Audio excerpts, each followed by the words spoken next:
আমরা 1971 সালে এই দেশ স্বাধীন হয়েছিল, দ্বিতীয় স্বাধীন হয়েছে 90-এর গণ অভ্যুত্থানে, এবং 3 নম্বর স্বাধীন হয়েছে 24-এর গণ অভ্যুত্থানের মধ্য দিয়ে।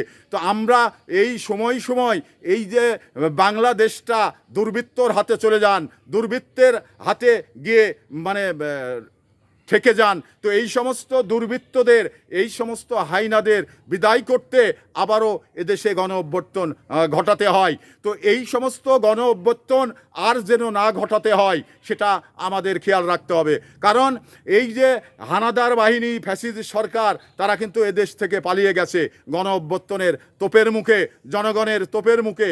তাহলে আমরা আগামীতে এই ধরনের সরকারকে আর কখনো চাইব না।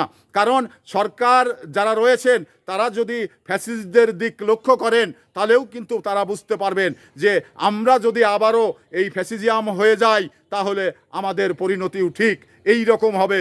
তো আমি বাংলাদেশের আপামর রাজনৈতিক দলগুলোকে বলতে চাই যে আওয়ামী লীগের কাছ থেকে আপনাদের শিক্ষা নিতে হবে। যদি আওয়ামী লীগের মতো আবারও আপনারা ফ্যাসিস্ট হয়ে যান তাহলে বাংলাদেশের মানুষ আপনাদের বিরুদ্ধে আবারও মানে যুদ্ধ ঘোষণা করবে। তো যুদ্ধ মানে জনগণের যুদ্ধ কখনো বিফলে যায়নি, জনগণের যুদ্ধ সব সময় সফলতা অর্জন করেছে। তো এই জনগণকে খেপিয়ে রাষ্ট্রের মালিক জনগণ, জনগণের হাত থেকে যখন মালিকানা কেড়ে নেওয়া হবে তখনই জনগণ আবারও রাস্তায় নামবে, আবারও গণ অভ্যুত্থানের ডাক দিবে।